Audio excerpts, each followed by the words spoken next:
próximo diácono Vitor nos dirija a Deus em oração neste momento, e assim a gente inicia a nossa reunião nesta noite. Vamos orar com o diácono Vitor. Bondoso e eterno Pai, muito obrigado, meu Deus, por estarmos aqui presentes, mesmo que virtualmente, ó Pai, para louvar e bendizer o seu nome. Agradecemos a Deus as bênçãos recebidas, agradecemos a Deus a melhora da irmã Zélia, agradecemos a Deus o remédio que está sendo pesquisado, que se for da sua vontade, ó Pai, ele possa dar certo e amenizar um pouco o sofrimento do povo. Muito obrigado a Deus, dá-nos inteligência para aprendermos o ensinamento de hoje e colocá-lo em prática. Obrigado, Pai, e é em nome de Jesus que oro, com perdão dos nossos pecados. Amém. Amém, sim. Amém. Nós vamos abrir a palavra de Deus lá no livro dos Salmos, o Salmo 111.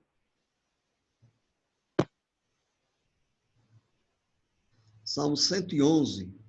Vamos fazer a leitura deste salmo, o salmo da nossa meditação e reflexão nesta noite. Salmo 111.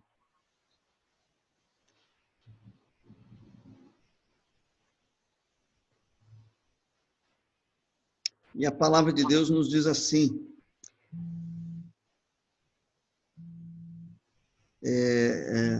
só um segundinho. Oi, Dona Maria. Nós estamos na reunião agora, Dona Maria.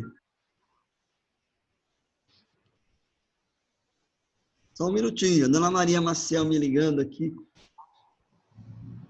Me ajuda aqui, ó. Vem dar uma ligadinha para a Dona Maria. Às vezes ela está tentando entrar. Por favor. O Salmo 111, salmo que nos diz assim: Aleluia, de todo o coração renderei graças ao Senhor, na companhia dos justos e na assembleia. Grandes são as obras do Senhor, consideradas por todos os que nelas se comprazem. Em suas obras a glória e majestade, e a sua justiça permanece para sempre. Ele fez memoráveis as suas maravilhas, benigno e misericordioso é o Senhor. Dá sustento aos que o temem, lembrar-se-á sempre da sua aliança. Manifesta ao seu povo o poder das suas obras, dando-lhe a herança das nações. As obras de suas mãos são verdade e justiça, fiéis todos os seus preceitos. Estáveis são eles para todo sempre, instituídos em fidelidade e retidão. Enviou ao seu povo a redenção, estabeleceu para sempre a sua aliança. Santo e tremendo é o seu nome. O temor do Senhor é o princípio da sabedoria, revelam prudência a todos os que o praticam. O seu louvor permanece para sempre. De fato, nós devemos estar sempre dando graças ao nosso Deus, que é um Deus gracioso, misericordioso e bondoso. Nós vamos, neste momento, entoar um cântico em louvor ao nosso Deus, e nós vamos entoar o hino 38, do novo cântico. Só.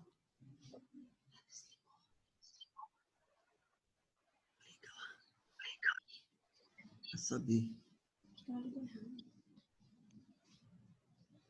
Deixa eu ver só a aba aqui que eu...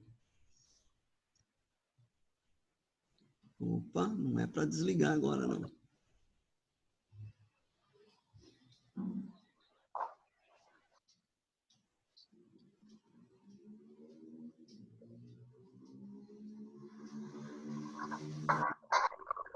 Só um segundinho, irmãos, que me atrapalhei aqui.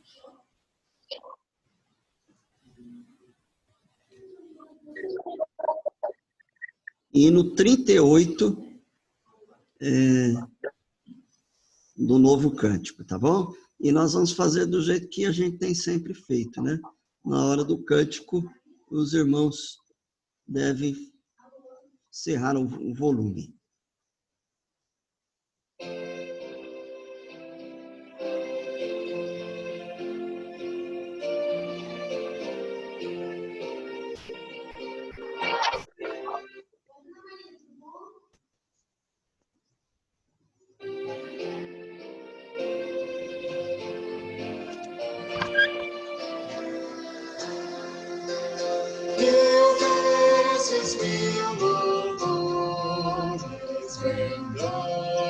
A Jesus, que da mais alta glória desceu até a cruz, por sua imensa graça, por seu insigne amor, por todos seja sempre louvado Salvador.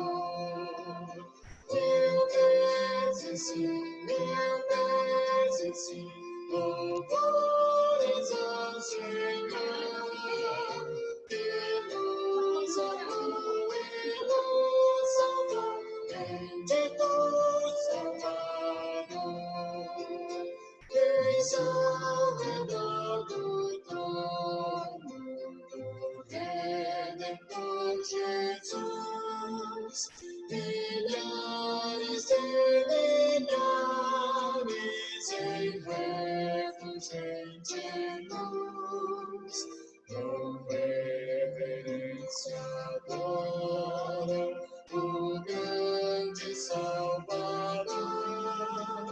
E ao bom Cordeiro rende a honra e o louvor. Mil vezes sim, louvores ao Senhor, que nos amou e nos salvou, bendito Salvador.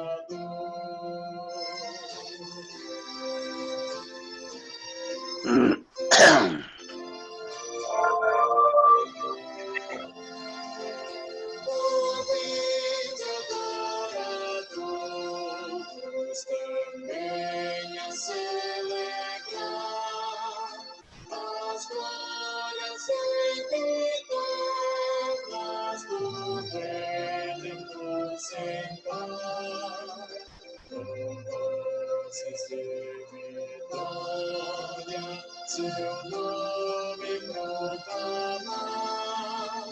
Mil vezes mil louvores a Cristo tributar. Mil vezes sim, louvores ao Senhor, que nos amou e nos salvou, bendito Salvador.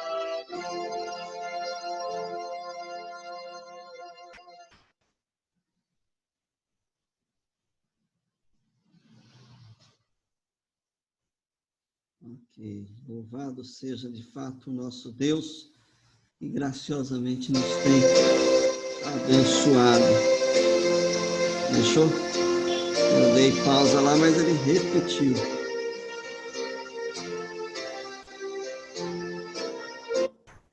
Ok. Nós vamos neste momento diante deste Deus tão gracioso, desse Deus tão gracioso, desse Deus misericordioso, nos dirigir a Ele em oração, onde nós vamos nos dirigir a Ele em oração, clamando para que Deus esteja derramando a sua graça sobre a sua igreja, sobre o nosso país e sobre o mundo como um todo. Nós vamos ter, neste momento, duas orações de intercessão. Nossa irmã Débora nos dirige a Deus em oração, depois a nossa irmã Andréia, as duas irmãs hoje, né? A Débora e a Andréia estarão orando, clamando a Deus neste momento.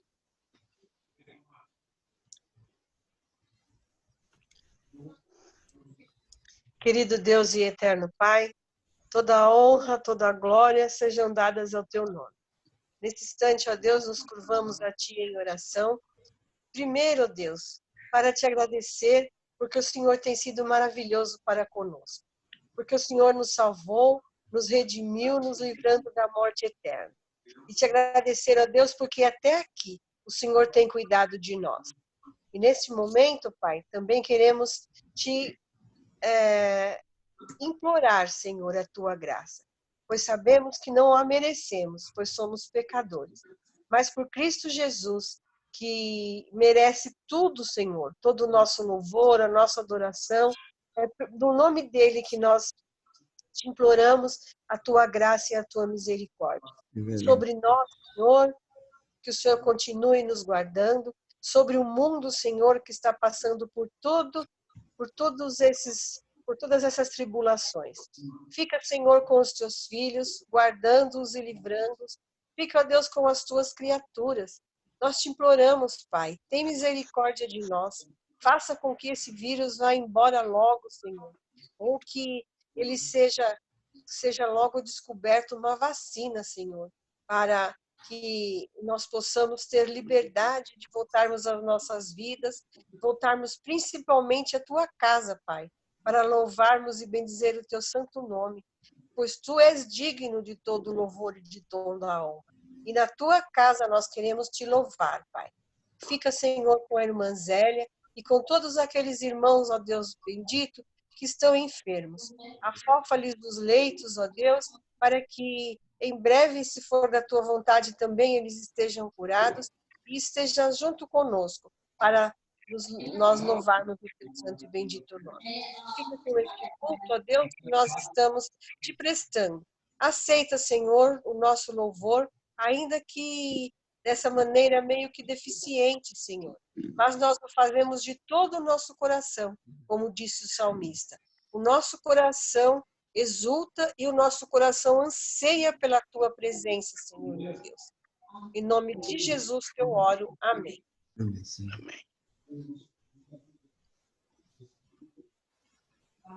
Senhor, nosso Deus, nosso Pai, continuando aí em sua presença, Senhor, te agradecemos por este dia. Te agradecemos por tudo que o Senhor tem feito, Senhor, nas nossas vidas e porque, apesar de nós, Senhor, o Senhor tem derramado essas bênçãos. Obrigado, Senhor, pela tua providência todos os dias, na nossa alimentação, nossa roupa, nossa casa, por tudo, Senhor, que o Senhor tem providenciado a nós, Senhor, porque sabemos que tudo vem das tuas mãos. Te agradeço, Senhor, por este momento, poder falar contigo, poder rever os irmãos, Senhor, e estar na tua presença. Porque, Senhor, estar aprendendo sobre a tua palavra é o que nos fortifica. Senhor, te agradecemos por isso, pela tua palavra que podemos ler todos os dias, podemos meditar, Senhor. Muito obrigado por isso. Quero te agradecer também, Senhor, por tantas outras bênçãos que o Senhor tem derramado, Senhor. No caso da irmã Zélia, que melhorou, muito obrigado. E quero te pedir, Senhor, que o Senhor esteja com meu cunhado Denilson, para que ele possa fazer a cirurgia e corra tudo bem.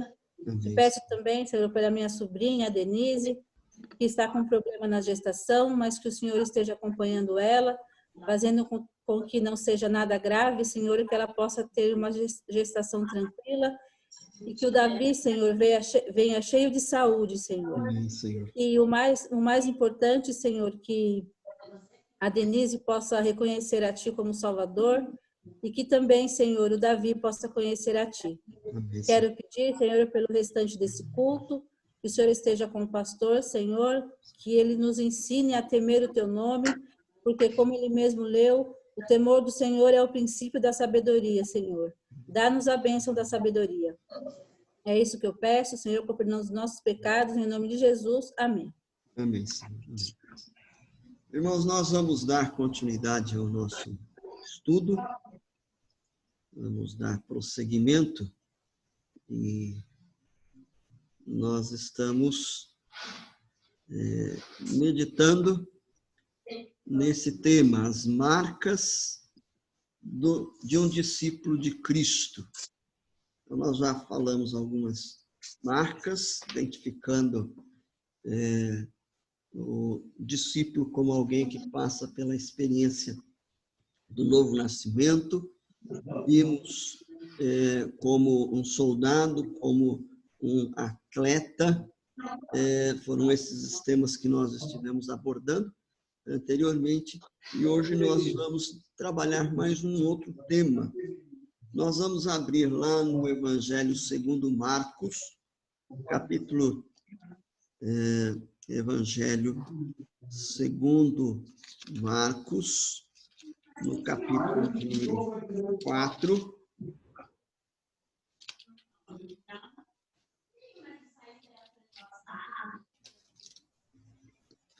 Evangelho de Marcos, capítulo 4, nós vamos ler do versículo 1 até o versículo de número 20.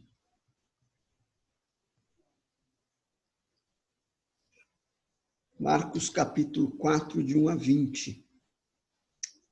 E a palavra de Deus, ela nos diz assim: Voltou Jesus a ensinar à beira-mar, e reuniu-se numerosa multidão a ele, de modo que entrou num barco onde se assentou, afastando-se da praia, e todo o povo estava à beira-mar na praia. Assim, lhes ensinava muitas coisas por parábolas no decorrer do seu doutrinamento. Ouvi: eis que saiu o semeador a semear, e ao semear, uma parte caiu à beira do caminho, e vieram as aves e a comeram. Outra caiu em solo rochoso, onde a terra era pouca, e logo nasceu, visto não ser profunda a terra. Saindo, porém, o sol a queimou, e porque não tinha raiz, secou-se. Outra parte caiu entre os espinhos, e os espinhos cresceram e a sufocaram, e não deu fruto. Outra, enfim, caiu em boa terra, deu fruto, que vingou e cresceu, produzindo a 30, a 60 e a 100 por um. E acrescentou: quem tem ouvidos para ouvir, ouça. Quando Jesus ficou só, os que estavam junto dele com os 12 o interrogaram a respeito das parábolas. Ele lhes respondeu: a vós outros vos é dado conhecer o mistério do reino de Deus, mas aos de fora tudo se ensina por meio de parábolas, para que vendo não vejam e não percebam, e ouvindo ouçam e não entendam, para que não venham a converter-se e haja perdão para eles. Então lhes perguntou: não entendeis esta parábola, e como a compreendeis todas as parábolas? O semeador semeia a palavra. São estes os da beira do caminho, onde a palavra é semeada.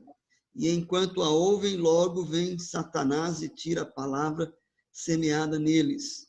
Semelhantemente, são estes os semeados em solo rochoso, os quais, ouvindo a palavra, logo a recebem com alegria, mas eles não têm raiz em si mesmos, sendo antes de pouca duração, eles chegando à angústia ou à perseguição por causa da palavra, logo se escandalizam.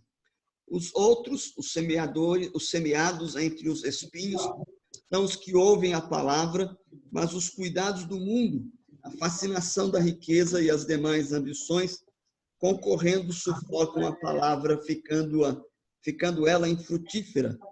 Os que foram semeados em boa terra são aqueles que ouvem a palavra e a recebem, frutificando 30, a 60 e a 100 por um. Até o versículo de número 20. Vamos orar mais uma vez ao nosso Deus, pedindo que Ele nos esclareça e nos dê entendimento. Ó Deus bendito, nós pedimos que o Senhor nos ajude a entender a Tua palavra e nos dê sabedoria para aplicarmos, ó Deus, aquilo que aprendemos em nossas vidas. Edifica a Tua igreja, abençoa o Teu povo esteja, Senhor, com cada um de nós, em nome de Jesus. Amém. Irmãos, nós vamos, então, dar prosseguimento e nós vamos perceber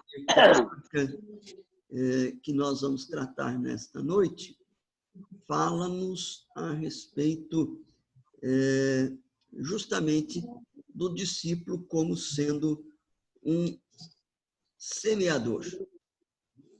Essa é a marca que nós gostaríamos de tratar com vocês nesta noite. Se nós somos de fato discípulos de Jesus, nós somos chamados para sermos semeadores, ou seja, nós fomos convocados por Deus para propagar a sua palavra, para anunciar a sua verdade. Diante deste fato que o texto nos traz, eu quero destacar 2 aspectos e depois fazer uma aplicação às nossas vidas nesta noite. A primeira coisa que eu quero destacar e salientar é justamente que o nosso chamado como semeadores é um chamado para servir a Deus, para servir ao Senhor. Quando nós olhamos aquilo que Paulo escreveu na carta aos Coríntios, no capítulo 3, versículo 9, ele vai nos dizer, porque de Deus somos cooperadores. Então, nós somos chamados para servir a Deus, sendo cooperador dele. Nós somos seus cooperadores. Deus poderia ter realizado esta obra sem a nossa participação? Poderia, mas ele não quis. Ele quis nos usar. Então, nós vamos perceber e devemos compreender que Deus ele opera por meio de nós. Ele poderia fazer sozinho, poderia, né? Mas Deus ele quer nos usar na sua obra para fazermos a sua vontade e participarmos do seu ministério, da sua missão, né? Hoje eu vi uma mensagem interessante de um pastor presbiteriano dizendo isto, que a missão é de Deus, a missão não é nossa. O trabalho missionário é uma obra de Deus e ele nos convoca, de fato, para participarmos desta missão, do seu trabalho, da sua obra, de maneira que nós somos, assim, cooperadores de Deus. Então, a evangelização, ela é uma vocação de todos os cristãos. Todos nós fomos chamados para testemunhar da grandeza de Deus, do seu poder e da redenção que nós temos em Cristo Jesus. Então, Deus quer salvar pecadores e quer nos usar neste ministério de alcançar esses pecadores, levando a sua palavra, a sua mensagem. Então, vejam só, o reverendo J.I. Packer, um pastor canadense, ele escreveu um excelente livro sobre evangelização, que é um livro, A Evangelização, a Soberania de Deus e a Evangelização, se eu não troquei, a Evangelização e a Soberania de Deus, é o título do livro do Dr. Packer. E nesse livro ele fala uma coisa interessante que eu anotei aí. Está aí, a comissão de pregar o evangelho e fazer discípulos jamais foi limitada aos apóstolos, nem está atualmente confinada aos ministros da igreja. Trata-se de uma comissão que repousa sobre toda a igreja, coletivamente, e, portanto, sobre cada cristão, individualmente. Então, o trabalho de proclamar a salvação que há em Cristo Jesus é um trabalho, é um ministério que é dado a todo crente, todo cristão, né? Não há uma classe específica, destacada na igreja, que tem essa incumbência especificamente. É claro que, por exemplo, nós sabemos que existem pessoas que são chamadas para um trabalho missionário especificamente. Mas a evangelização, ou seja, a proclamação, o anúncio da verdade do evangelho, que pode levar pecadores a vida eterna é um ministério que todo cristão tem que realizar. Eu, você, o presbítero, o diácono, o membro da igreja, seja ele criança, jovem, adulto, não importa. Todos nós somos chamados para semear a boa nova do Evangelho de Cristo Jesus no coração daqueles que estão próximos de nós. Devemos, então, lembrar que nós temos uma grande responsabilidade de difundir esse Evangelho.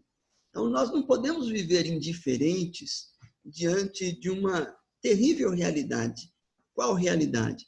A de que o meu vizinho, o meu colega de trabalho, o meu colega de escola, ou até mesmo muitos dos nossos familiares estão perdidos, longe de Deus. E se nós nos calarmos, se nós não pregarmos, se nós não lançarmos a semente do Evangelho de Cristo Jesus, eles vão viver uma eternidade sem Deus. Já pararam para pensar nisso? De que o seu amigo, o irmão na carne, a sua irmã, seu pai, a sua mãe, ou seu parente como um todo, alguém que você conhece, se nós não falarmos, eles podem correr o risco de viver toda uma eternidade sem Deus, por termos nós negligenciado o nosso chamamento, né? E nós vivemos uma sociedade que ela está carente desta mensagem do Evangelho. E é interessante que nós estamos vivendo essa situação de pandemia, e isso traz um certo desconforto para a humanidade como um todo. Desconforto, primeiro porque as pessoas hoje estão com medo de serem contaminadas, né? Por mais que alguns possam dizer, não, a gente tem essa preocupação de você ser contaminado, ou de você ter alguém que você ama ser contaminado e ser ceifado pela morte. Então, nós nos deparamos com esse medo. Por outro lado, também há preocupação porque na questão econômica pode trazer terríveis consequências e por causa da situação econômica, e já não mais por causa do vírus, muitos também podem ser levados à morte. E diante desse quadro tão, como a gente costuma dizer no ditado popular, se correr o bicho pega, se ficar o bicho come, né? A gente está numa situação tão difícil, as pessoas estão desesperadas. Portanto, se abre uma oportunidade muito grande e oportuna de nós adentrarmos com a mensagem do Evangelho. Porque, embora nós saibamos destas possibilidades de depararmos com a morte, seja de um lado ou de outro, para nós cristãos, a morte é algo que nós encaramos naturalmente, porque nós sabemos que é apenas uma transição para a eternidade, para estarmos juntos com Deus. Nós não tememos a morte, nós não temos medo da morte, mas tem muita gente que tem. E é a oportunidade que nós temos de difundir, de lançar a semente da palavra de Deus no coração dessas pessoas aflitas, né? E nós precisamos aproveitar esta oportunidade, nós não podemos negligenciar, né? Então, mais do que nunca, esta crise a qual nós estamos vivendo é uma oportunidade para levarmos a mensagem de Cristo Jesus a essas pessoas que não têm certeza com relação à sua eternidade. Então, nós somos chamados por Deus para sermos seus cooperadores, de maneira que a nossa responsabilidade é servir a Deus, propagando e difundindo o seu Evangelho. Mas uma outra coisa que eu quero destacar é que a nossa tarefa, qual é a nossa tarefa num trabalho de evangelização? A nossa tarefa simplesmente consiste no fato de compartilhar a palavra de Deus. Nós sabemos que a Bíblia é o livro da salvação. Por quê? Porque a mensagem central das Escrituras Sagradas é que o Deus da graça fez e está fazendo por meio do seu Filho, Jesus Cristo, do seu Santo Espírito, para a salvação de pecadores. A Bíblia nada mais é do que a descrição da ação de Deus na história humana para resgatar homens pecadores, para redimir aqueles que se afastaram dele. Portanto, é essa palavra que nós devemos anunciar, né? E nós não precisamos inventar nada, nós não precisamos criar nada, nós simplesmente temos que nos ater àquilo que Deus nos diz em sua palavra e anunciar esta palavra àqueles que estão à nossa volta. É essa a responsabilidade nossa como semeadores, como discípulos do Senhor Jesus Cristo, comprometidos em anunciar a palavra de Deus, né? Se você observar, olha que coisa interessante, olha, a Bíblia, e somente ela pode trazer alguns benefícios que eu enumerei aqui, né, com base naquilo que a palavra de Deus nos diz. Se nós abrirmos lá em Tiago, capítulo 1, versículo 18, Tiago 1, 18, diz assim: pois, segundo o seu querer, ele nos gerou pela palavra da verdade, para que fôssemos como que primícias das suas criaturas. E se nós formos lá na primeira carta de Pedro, capítulo 1, versículo 23, lemos assim: pois fostes regenerados, não de semente corruptível, mas de incorruptível, mediante a palavra de Deus, a qual vive e é permanente. Então, primeira coisa, somente a palavra de Deus pode gerar vida. Aliás, nós lemos lá na carta aos Hebreus que a Bíblia é viva. E se a Bíblia é viva, ela tem o poder de transmitir vida àqueles que ouvem esta palavra. Se formos lá no Evangelho de João, no capítulo 8, versículo 34, e depois voltarmos os nossos olhos para o versículo 32, nós vamos verificar uma outra característica. Jesus diz assim: em verdade vos digo que todo que comete pecado é escravo do pecado. Né? E a Bíblia diz que todos pecaram, não há um justo sequer. Portanto, toda a humanidade, ela nasce sujeita ao pecado. Todos nós somos escravos do pecado. Mas a palavra de Deus, que pode gerar vida, ela também pode nos libertar do jugo que o pecado nos impõe.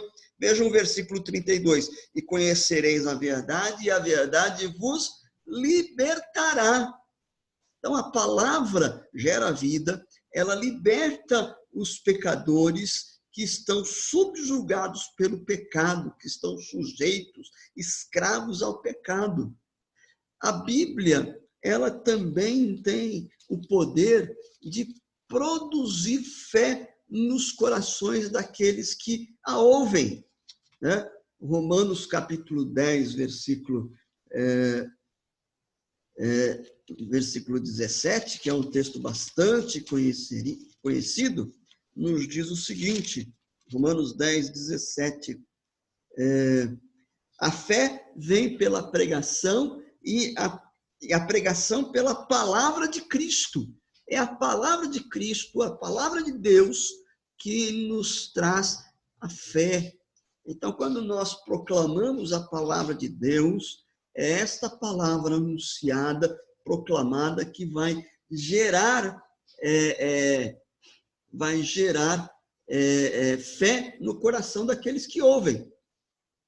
Se nós voltarmos lá em João capítulo 17, versículo 17, quando Jesus nos diz, santifica-os na verdade, a tua palavra é a verdade. Então, ela gera vida, ela nos liberta do pecado, ela produz fé, e ela produz uma vida consagrada e dedicada a Deus. Daí a necessidade que nós temos como cristãos de nos submetermos a conhecer a Escritura, para que a gente possa ter a vida transformada, né? E lá em João capítulo 6, versículo 44 e 45, nós vamos observar uma outra característica desta palavra. João 6, 44 e 45, a palavra de Deus nos diz assim: ninguém pode vir a mim se o Pai que me enviou não o trouxer, e eu ressuscitarei no último dia. E está escrito nos profetas, e serão todos ensinados por Deus. Portanto, todo aquele que da parte do Pai tem ouvido e aprendido, esse vem a mim. É Deus nos ensinando. E como é que Deus nos ensina? Por meio da sua palavra. Então, quando nós pregamos a palavra, nós temos essa palavra anunciada, proclamada, tem o poder de atrair pecadores à presença de Deus, para que eles possam desfrutar da vida. Então, vejam só, meus irmãos, quando nós olhamos e observamos isto, nós vamos observar um fato interessante e importante a ser destacado. Na obra da evangelização, o foco não é o semeador, não é na capacidade que o semeador tem de fazer o seu trabalho. O foco não está no poder daquele que realiza a obra, mas o foco está na semente. É essa semente, né, que Deus usa para transformar pecadores, para mudar a vida de pecadores, de maneira que nós não somos os principais. A gente pode não ter muita cultura, a gente pode não ter muito conhecimento, mas se nós nos dispusermos nas mãos de Deus para levar esta palavra, para proclamar a salvação àqueles que se perdem, saibam que Deus, pelo poder da sua palavra, é quem vai vivificar aqueles que estão mortos nos seus delitos e pecados. Portanto, meus amados irmãos, nós devemos lembrar que nós estamos tendo uma ótima oportunidade para lançarmos a semente, né? E como diz a palavra, quem tem posto a mão no arado não pode olhar para trás. Nós temos que fazer a obra da redenção, da salvação, buscando aqueles que estão perdidos. E aí eu quero encerrar o nosso estudo lembrando as palavras de Jesus lá no Evangelho de João, no capítulo 9, versículo de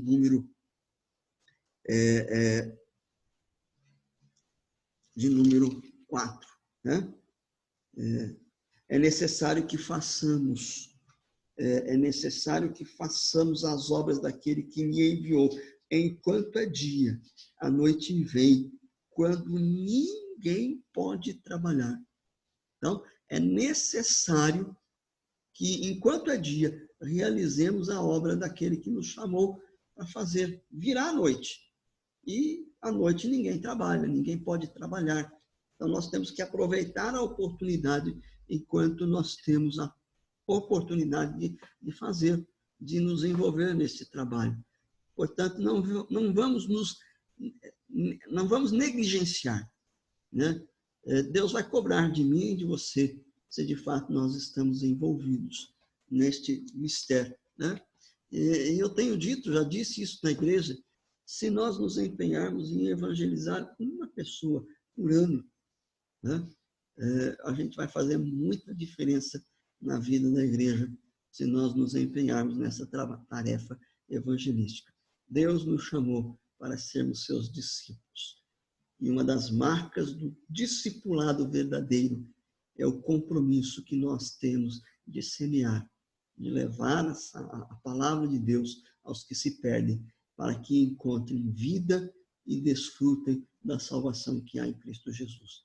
Que Deus nos use e nos abençoe nesse ministério. Amém? Irmãos, é muito bom a gente poder meditar e pensar a respeito destas coisas, né? Nós vamos, neste momento, nos dirigir a Deus em oração. Vou pedir para o presbítero Presentino nos dirigir a Deus em oração, encerrando, então, a nossa reunião nesta noite. Pai querido, obrigado pela sua palavra, Pai.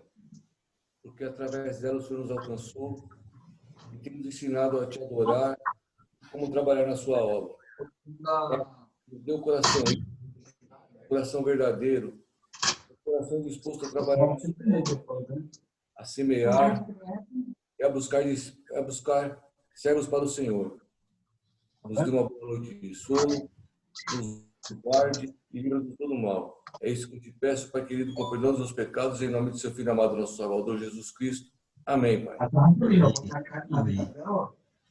Louvado seja o nome do nosso Deus. É bom estar com vocês.